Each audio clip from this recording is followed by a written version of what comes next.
ರಾಜ್ಯ ಕಾಂಗ್ರೆಸ್ ಸರ್ಕಾರ ಮಹಿಳೆಯರಿಗಾಗಿ ಜಾರಿ ಮಾಡಲಾಗಿದ್ದ 5 ಗ್ಯಾರಂಟಿಗಳ ಪೈಕಿ ಶಕ್ತಿ ಯೋಜನೆ ಬಹಳ ಸದ್ದು ಮಾಡ್ತಿದೆ.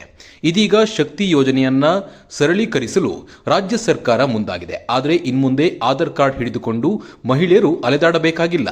ಯಾಕಂದ್ರೆ ಶೀಘ್ರದಲ್ಲೇ ಫಲಾನುಭವಿಗಳಿಗೆ ಸ್ಮಾರ್ಟ್ ಕಾರ್ಡ್ ವಿತರಿಸಲು ರಾಜ್ಯ ಸರ್ಕಾರ ಮುಂದಾಗಿದೆ. ಹೌದು, ಸಾರಿಗೆ ಬಸ್ನಲ್ಲಿ ಪ್ರಯಾಣಿಸುವ ರಾಜ್ಯದ ಮಹಿಳೆಯರು ಇನ್ಮುಂದೆ ಸ್ಮಾರ್ಟ್ ಕಾರ್ಡ್ ತೋರಿಸಿದರೆ ಸಾಕು, ಆಧಾರ್ ಕಾರ್ಡ್ ತೆಗೆದುಕೊಂಡು ಹೋಗುವ ಅಗತ್ಯವಿಲ್ಲ.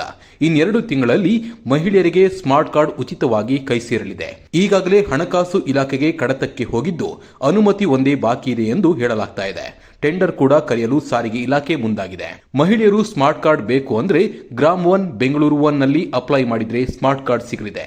ಸರ್ಕಾರದಿಂದ ಪ್ರತ್ಯೇಕ ಸ್ಮಾರ್ಟ್ ಕಾರ್ಡ್ ವಿತರಣೆ ಇರಲ್ಲ. ಸ್ಮಾರ್ಟ್ ಕಾರ್ಡ್ ಪಡೆಯುವ ವೇಳೆ ನಕಲಿ ಆಧಾರ್ ಕಾರ್ಡ್ ನೀಡಿ ತಗಲಾಕೊಂಡ್ರೆ ನಿಮ್ಮ ಅರ್ಜಿಯನ್ನೇ ರದ್ದುಗೊಳಿಸುವ ಸಾಧ್ಯತೆ ಇರಲಿದೆ. ಇನ್ನು ಪ್ರಿಂಟ್ ಆದ ಮಾಹಿತಿಯುಳ್ಳ ದಾಖಲೆ ಸ್ಮಾರ್ಟ್ ಕಾರ್ಡ್ ಆಗಿರಲಿದೆ.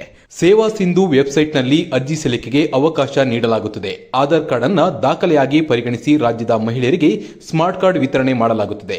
ಸೇವಾ ಕೇಂದ್ರದಲ್ಲಿ ಸ್ಮಾರ್ಟ್ ಕಾರ್ಡ್ ಪ್ರಿಂಟ್ ಹಾಕಲಾಗುತ್ತದೆ. ನಮ್ಮ ರಾಜ್ಯದ ನಿವಾಸಿಗೆ ಮಾತ್ರ ಸ್ಮಾರ್ಟ್ ಕಾರ್ಡ್ ವಿತರಿಸಲಾಗುತ್ತದೆ. ಆಧಾರ್ ಕಾರ್ಡ್ನಲ್ಲಿ ಕೇವಲ ಕರ್ನಾಟಕದೊಳಗಿನ ವಿಳಾಸ ಇರಬೇಕು.